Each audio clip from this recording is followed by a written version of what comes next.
जय श्री कृष्णा। राधे राधे।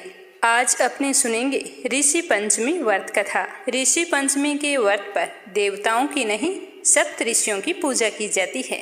यह व्रत महिलाओं के लिए होता है। तो सबसे पहले तो अपने जानेंगे कि ये सप्त ऋषि कौन हैं और उसके बाद में सुनेंगे सप्त ऋषि व्रत कथा। तो सभी बहनें कथा सुनने से पहले कमेंट बॉक्स में जय हो सप्त ऋषियों की जरूर लिखें और मीरा भक्ति चैनल को सब्सक्राइब करके इस वीडियो को ज़्यादा से ज़्यादा शेयर करें। जिन सप्त ऋषियों की पूजा की जाती है वो है गुरु वशिष्ठ, कश्यप, अत्रि, जमदग्नि, गौतम, विश्वामित्र और भारद्वाज। सप्त ऋषियों का जन्म, इनका जन्म पितामह ब्रह्मा जी के मस्तिष्क से हुआ था। यही कारण है कि सप्त ऋषि को ज्ञान, विज्ञान, धर्म, ज्योतिष और योग में सर्वोपरि विद्वान माना जाता है। इनके होने से ही हमें धार्मिक वेद और पुराण प्राप्त हुए हैं। पहला है वशिष्ठ। ऋषि वशिष्ठ राजा दशरथ के कुल गुरु हुआ करते थे और इनसे ही राजा दशरथ के चारों पुत्र राम, लक्ष्मण, भरत और शत्रुघ्न ने शिक्षा प्राप्त की थी। ऋषि वशिष्ठ के कहे अनुसार ही राजा दशरथ ने श्री राम और लक्ष्मण को ऋषि विश्वामित्र के साथ आश्रम में राक्षसों का वध करने के लिए भेजा था। और दूसरे हैं विश्वामित्र। वो ऋषि होने के साथ साथ पहले राजा थे। इनके संबंध में एक बहुत ही लोकप्रिय कथा है। कथा के अनुसार ऋषि विश्वामित्र ने ऋषि वशिष्ठ की कामधेनु गाय हासिल करने के लिए भीषण युद्ध किया था। इस भीषण युद्ध में ही वे ऋषि वशिष्ठ से पराजित हो गए थे और फिर उन्होंने राज कार्य छोड़कर ऋषि बन गए। ऋषि विश्वामित्र की तपस्या और मेनका द्वारा उनकी तपस्या को भंग किए जाने का प्रसंग भी बहुत ही प्रसिद्ध है। कहते हैं कि ऋषि विश्वामित्र ने अपनी तपस्या के बल पर त्रिकुंस को सशरीर स्वर्ग के दर्शन करा दिए थे।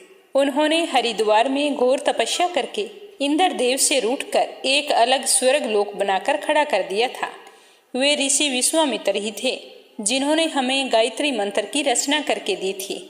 आज वो सभी की जुबान पर रहता है। तीसरे हैं कण्व ऋषि, जिनके बारे में माना जाता है कि हिंदू रीति रिवाजों में सबसे प्रमुख सोम यज्ञ की शुरुआत ऋषि कण्व ने ही की थी। वे कण्व ऋषियों का ही आश्रम था जिसमें हस्तिनापुर के राजा दुष्यंत और उनकी पत्नी शकुंतला के साथ उनके पुत्र भरत का पालन पोषण किया गया था। चौथे हैं भारद्वाज। ऋषियों में भारद्वाज ऋषियों को सबसे सर्वोच्च स्थान मिला है। पांचवें हैं ऋषि अत्रि। ऋषि अत्रि पितामह ब्रह्मा जी के पुत्र, अनसुईया के पति और सोम के पिता थे। छठे हैं वामदेव। वामदेव गौतम ऋषि के बेटे थे। वे गौतम ऋषि जो अपने तपोबल पर ब्रह्मगिरी के पर्वत पर मां गंगा को लेकर आए थे। और सातवें हैं शौनक ऋषि, जिन्होंने 10,000 विद्यार्थियों के गुरुकुल का संचालन किया था। हजारों विद्यार्थियों के विशाल गुरुकुल को चलाने के लिए उन्हें कुलपति की उपाधि मिली थी। अब अपने सुनते हैं सप्त ऋषि व्रत कथा कि कैसे इस कथा को सुनने से महिलाओं से जाने अनजाने हुए पापों से उन्हें मुक्ति मिल जाती है। बोलो सप्त ऋषियों की जय हो। एक समय की बात है कि राजा सितार्षव ने ब्रह्मा जी से पूछा कि हे देव देवेश, मैंने आपके मुख से बहुत सारे व्रतों के बारे में सुना है। अब मेरे मन में किसी एक पाप विनाशक व्रत के बारे में जानने की बहुत ही अभिलाषा है। कृपया करके आप मुझे उस उत्तम व्रत के बारे में बताएं। तो ब्रह्मा जी ने कहा कि राजन, मैं उस व्रत को कहता हूँ जो समस्त पापों का नाश करने वाला है। आप इसे ध्यान पूर्वक सुनना। हे राजन, उस व्रत का नाम ऋषि पंचमी व्रत है। इस प्रसंग को लेकर महात्मा लोग बहुत ही पुरानी बात कहा करते थे, वही मैं आज आपको सुनाता हूँ कि विदर्भ देश की राजधानी में उतंग नामक एक ब्राह्मण रहता था। उसकी पत्नी का नाम था सुशीला। उस ब्राह्मण की पत्नी धर्म कर्म में रुचि रखने वाली और पति सेवा में परायण थी। सुशीला के गर्भ से 2 संतान उत्पन्न हुई, एक पुत्र और दूसरी पुत्री। उस ब्राह्मण का पुत्र सर्वगुण संपन्न था। उसने वेद धर्म आदि का अच्छा अध्ययन किया था। उतंग ब्राह्मण ने समय आने पर अपनी कन्या का विवाह किसी अच्छे कुल में कर दिया। पर हे राजन, वह कन्या अपने कर्म दोषों के कारण विधवा हो गई। पतिव्रता धर्म का पालन करते हुए वह कन्या अपने पिता के घर आकर समय व्यतीत करने लगी। उतंग ब्राह्मण इस बात से बहुत ही दुखी रहते थे। एक दिन वो अपने पुत्र पर घर की सारी जिम्मेदारी छोड़कर अपनी पत्नी तथा पुत्री को लेकर गंगा जी के तट पर जाकर निवास करने लगे। वहां जाकर अपने शिष्यों को वेद और अध्ययन कराने लगे और वह लड़की वहां पर अपने पिता की बहुत ही श्रद्धा भाव से सेवा करने लगी।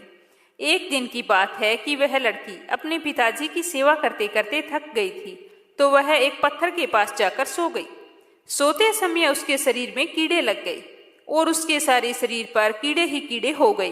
तो गुरु पुत्री की ऐसी दशा देखकर एक शिष्य बहुत ही दुखी हुआ और गुरु पत्नी के पास जाकर निवेदन करके बोला कि हे माते, हम कुछ भी नहीं जानते, आपके उस सच्चरित्र वाली आपकी पुत्री को क्या हो गया है, उसकी ऐसी दशा क्यों हो गई है। तो यह सुनकर उसकी माँ बोली कि क्यों, ऐसी क्या बात हो गई। तो उसने कहा कि आज उनका शरीर दिखाई ही नहीं दे रहा, उनके शरीर पर तो कीड़े ही कीड़े नजर आ रहे हैं। तो माता ने जैसे ही ये वचन सुने तो वज्रघात की तरह लगे।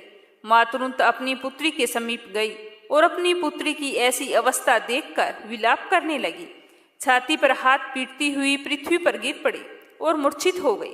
कुछ देर बाद होश आया तो अपनी पुत्री को आंचल से पोंछती हुई कंधे का सहारा देकर उसके पिता के पास ले आई और बोली कि हे स्वामी, देखिए यह अर्धरात्रि का समय है और यह सो रही थी। सोते समय इसके शरीर में कीड़े पैदा हो गए। तो यह सब देखकर उसका पिताजी भी बहुत हैरान था। समाधिस्थ होकर उसी समय अपनी पुत्री के पूर्व जन्मों के पापों को देखकर बोला कि हे प्रिय, हमारी बेटी पूर्व जन्म में ब्राह्मणी थी। उसने उस जन्म में रजस्वाला होकर भोजन आदि के पात्रों को स्पर्श किया और उसी पाप करण के कारण इसका शरीर कोढ़ से ढक गया है। हे प्रिय, रजस्वाला के समय स्त्री पापिन होती है। पहले दिन चंडालिनी, दूसरे दिन ब्रह्मघातिनी और तीसरे दिन दोबिन होती है। चौथे दिन जाकर शुद्ध होती है।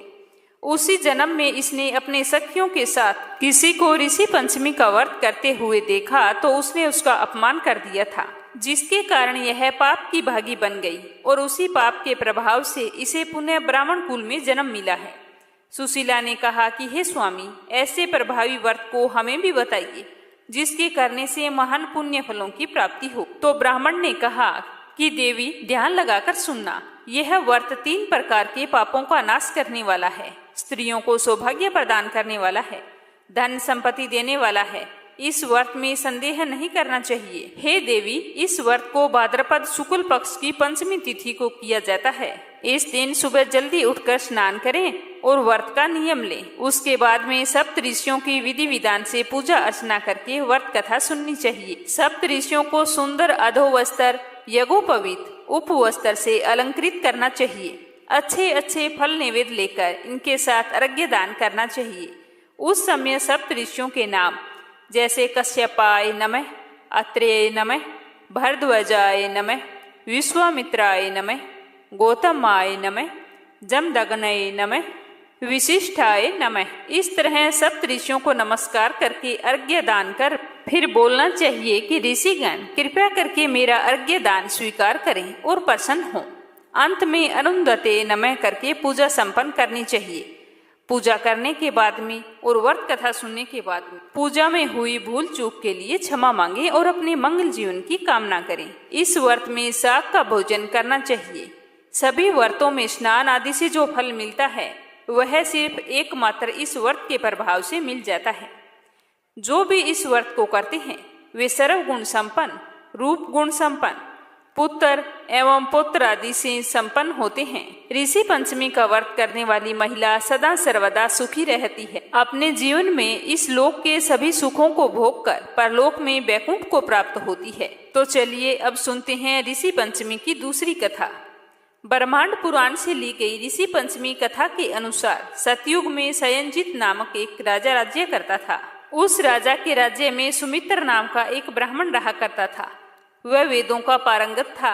वह ब्राह्मण खेती करके अपने पूरे परिवार का पालन पोषण करता था। उसकी पत्नी जयश्री सती साध्वी थी। वह खेती के कार्यों में भी अपने पति का सहयोग करती और घर का भी सारा कार्य करती थी। एक बार रजस्वला अवस्था में अनजाने में उनके घर का सब कार्य उससे हो गया और उसने पति का स्पर्श भी कर लिया।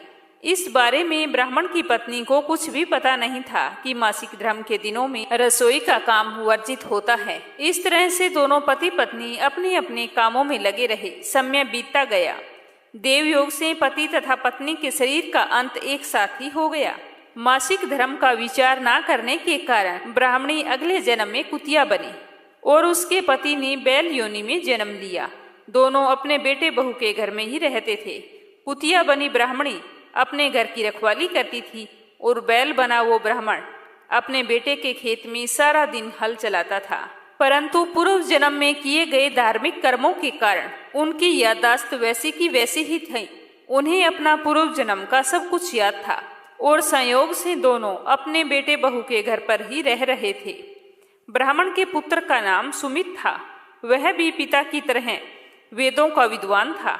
जैसे ही श्राद्ध पक्ष आया तो उसने अपने माता पिता के श्राद्ध के उद्देश्य से पत्नी से कहकर खीर बनवाई और ब्राह्मणों को निमंत्रण दिया कि छोटा सा हवन करवा दूंगा और साथ में ब्राह्मणों को भोजन भी करवा दूंगा। जैसे ही खीर बनकर तैयार हुई तो उनकी बहू तो अंदर किसी काम से चली गई। पीछे से एक चील उड़ती हुई आई। उसके मुंह में सांप दबा हुआ था, जो चील के मुंह से छूटकर खीर की कढ़ाई में जा गिरा, जिससे वो खीर जहरीली हो गई। कुतिया बनी ब्राह्मणी यह सब कुछ देख रही थी। उसने सोचा कि यदि इस खीर को ब्राह्मण खाएंगे तो सुमित को पाप लगेगा। यह सोचते सोचते कुतिया बनी वह ब्राह्मणी जैसे ही उसकी बहू बाहर से आई तो उसने भागकर कढ़ाई में मुंह दे दिया और खीर को जूठा कर दिया। तो जैसे ही यह सब कुछ उसकी बहू ने देखा तो उसे बहुत ही गुस्सा आया और चूल्हे से जलती हुई लकड़ी निकालकर उसकी पिटाई की। उस दिन कुतिया ने भोजन भी नहीं किया। रात्रि में जब कुतिया ने बैल को सारी घटना बताई तो बैल ने कहा कि आज तो मुझे भी खाने के लिए कुछ नहीं दिया, जबकि सारा दिन मुझसे खेतों में काम लिया गया है। हमारा बेटा हमें को तर्पण करने के उद्देश्य से श्राद्ध करवा रहा है और हमें ही भूखे मार रहा है। इस तरह से हम लोगों के भूखे रह जाने से इनका श्राद्ध व्यर्थ ही जाएगा। तो सुमित उधर द्वार के पास बैठा था और इन दोनों की वार्तालाप सुन रहा था। उसे पशुओं की बोली भली भांति समझ में आती थी। जब उसने इनकी ये बातें सुनी तो उन्हें बहुत ही दुख हुआ कि मेरे माता पिता इस योनि में पड़े हुए हैं। तो वह दौड़ता हुआ एक ऋषि के पास पहुंचा और सारा वृत्तांत उसे सुनाकर अपने माता पिता को इस योनि में पड़ने का कारण और मुक्ति का उपाय पूछा। तो ऋषि ने ध्यान और योग बल से सारा वृत्तांत जान लिया और उस ऋषि ने सुमित से कहा कि तुम भाद्र शुक्ल पंचमी का व्रत करो। उस व्रत के प्रभाव से तुम्हारे माता पिता को मुक्ति अवश्य मिल जाएगी। माता पिता भक्त सुमित ने ऋषि पंचमी का व्रत किया, जिसके प्रभाव से उनके माता पिता को पशु योनि से मुक्ति मिल गई। तभी से यह व्रत शरीर के अशुद्ध अवस्था में किए गए स्पर्श तथा अन्य पापों के प्रायश्चित के रूप में किया जाता है। तो ये थी ऋषि पंचमी व्रत में सुनी जाने वाली पौराणिक कथा। सुनकर आपको कैसा लगा कमेंट बॉक्स में बताना। इसके साथ साथ जय हो सप्त ऋषियों की अवश्य लिखना। अगर आपने मीरा भक्ति चैनल को सब्सक्राइब नहीं किया है तो जरूर करना। इस चैनल पर आपको हर व्रत कथा से जुड़ी हुई जानकारी और व्रत कथा सुनने को मिलती है। भगवान आपकी सारी मनोकामनाएं पूर्ण करे। तो चलिए अब सुनते हैं गणेश जी की कहानी, जो हर व्रत कथा के बाद में अवश्य सुननी चाहिए। बोलो गणेश गजानन की जय हो। एक गांव था जिसमें एक सेठ जी अपने परिवार के साथ रहा करते थे। सेठ जी का बहुत ही बड़ा कारोबार था। सेठ जी गणेश जी की पूजा में पूरा ही विश्वास रखते थे। बड़ी श्रद्धा भाव से गणेश जी की पूजा किया करते थे, जिसके कारण सेठ जी के घर में अन्न धन की कोई भी कमी नहीं थी। वो सदैव भरे रहते थे। उनके जीवन में कभी भी किसी प्रकार की कोई कठिनाई नहीं आई। नित्य प्रतिदिन नियम अनुसार वो रोजाना नदी पर स्नान करने जाते और आकर गणेश जी की पूजा करते, फिर उन्हें भोग लगाते, उसके बाद में ही स्वयं भोजन करते। लेकिन यह बात सेठानी को बिल्कुल भी अच्छी नहीं लगती। वो धार्मिक नहीं थी और ना ही ईश्वर में विश्वास रखती थी। एक बार सेठानी ने सोचा कि यह इतना गणेश जी को मानते हैं, गणेश जी की पूजा करने से क्या होता है, मैं तो मानती नहीं हूँ। आज देखती हूँ कि वो गणेश जी की पूजा कैसे करते हैं। तो यह सोचकर जब दूसरे दिन सेठ जी नदी पर स्नान करने के लिए जाते हैं तो सेठानी जी पीछे से गणेश जी की मूर्ति को उठाकर कपड़े से ढककर बगीचे में ले जाकर जमीन में दबा देती है। जब सेठ जी स्नान करके नदी से घर पर आते हैं तो देखते हैं कि गणेश जी की मूर्ति नहीं है मंदिर में। तो वो सेठानी से पूछते हैं कि गणेश जी की मूर्ति मंदिर में नहीं है, कहाँ गई? तो सेठानी बोलती है कि मुझे मालूम नहीं। सेठ जी ने घर में इधर उधर सारे मूर्ति को बहुत ढूंढा, लेकिन मूर्ति तो नहीं मिली, तो मूर्ति को भोग नहीं लगा पाए। इसीलिए सेठ जी ने खुद भी अन्न जल का त्याग कर दिया और गणेश जी से प्रार्थना करने लगे कि हे प्रभु, मुझसे कौन सी गलती हो गई जो आप मुझसे नाराज होकर मुझे छोड़कर ही चले गए। अगर आप अपनी कृपा दृष्टि मुझ पर बरसाते हो तो हे प्रभु मुझे दर्शन दीजिए।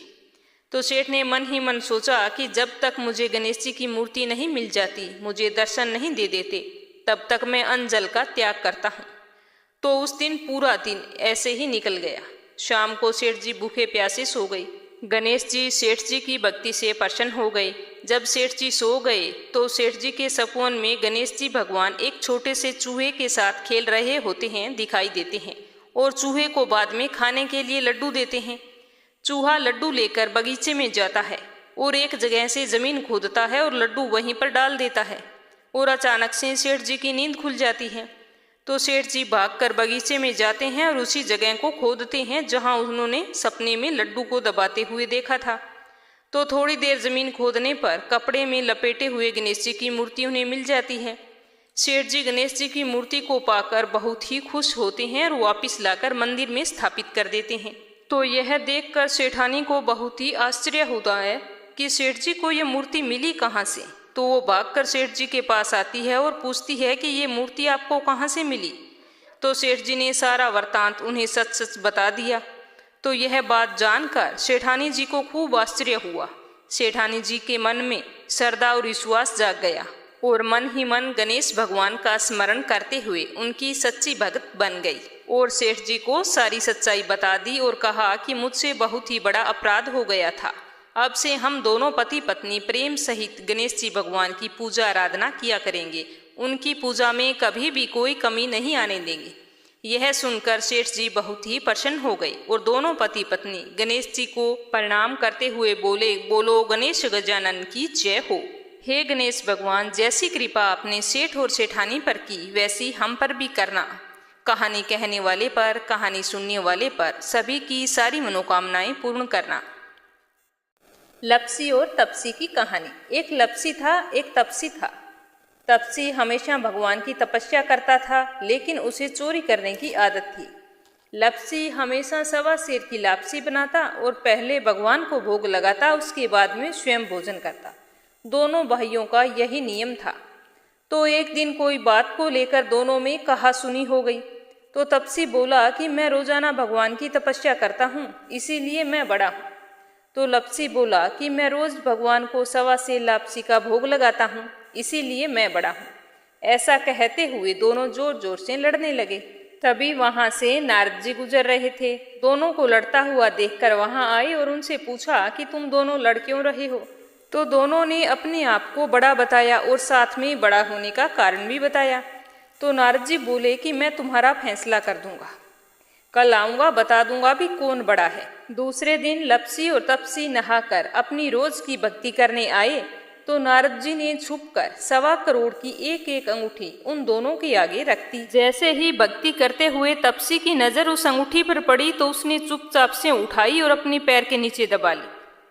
लपसी की नजर अंगूठी पर पड़ी, लेकिन उसने ध्यान नहीं दिया। उसने पहले भगवान को भोग लगाया और फिर स्वयं भोजन करने के लिए बैठ गया। थोड़ी देर बाद नारद जी सामने आए तो दोनों ने पूछा कि अब बताओ हम में से कौन बड़ा है। तो नारद जी ने तपसी से खड़ा होने के लिए कहा। तो वो खड़ा हुआ तो उसके पैर के नीचे दबी हुई अंगूठी दिखाई दी। तो नारद जी ने तपसी से कहा, तपस्या तो तुम करते हो, इतनी तपस्या करने के बाद भी तुम्हारी चोरी करने की आदत नहीं गई। ये अंगूठी मैंने ही तुम दोनों के आगे रखी थी। मैं ये देखना चाहता था कि तुम दोनों में से किन के मन में लालच है। तो तूने तो अंगूठी दिखाई पड़ते ही झट से अपने पैर के नीचे दबा ली। लेकिन लपसी का ध्यान अंगूठी पर जाने के बाद भी लपसी ने अंगूठी को ना ही उठाया और ना ही ध्यान किया। उसने सिर्फ अपने भगवान जी में ही ध्यान रखा, उन्हें भोग लगाया और बाद में स्वयं भोजन करने लगा। इसीलिए लपसी बड़ा है और तुम्हें तुम्हारी तपस्या का कोई भी फल नहीं मिलने वाला। जितनी चाहे मर्जी तुम तपस्या कर लो, तुम्हें इसका कोई भी फल नहीं मिलेगा। तो तपसी को यह सुनकर बहुत ही दुख हुआ और वह शर्मिंदा होकर नारद जी से माफी मांगने लगा और कहने लगा कि आज तक की मेरी गलती माफ करो और मुझे बताओ कि मुझे मेरी तपस्या का फल कैसे मिलेगा। आज के बाद कभी भी मैं चोरी नहीं करूँगा। तो नारद जी ने कहा कि यदि कोई गाय और कुत्ते की रोटी नहीं बनाएगा तो उसका फल तुझे मिलेगा। यदि कोई आदमी ब्राह्मण को भोजन करवाकर उसे दक्षिणा नहीं देगा तो उसका फल भी तुझे ही मिलेगा। अगर किसी को सूट तीवल साड़ी अगर हम देते हैं, उसके ऊपर अगर भेंट स्वरूप कुछ रुपए नहीं देंगे तो उसका फल भी तुझे ही मिलेगा।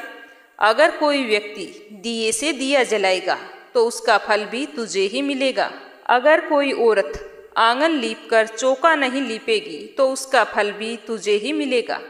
यदि कोई व्रत कथा में सारी कहानी सुन ले लेकिन तुम्हारी कहानी ना सुने तो उसका फल भी तुझे ही मिलेगा। उसी दिन से हर व्रत कथा और कहानी के साथ लपसी तपसी की कहानी कही और सुनी जाती है।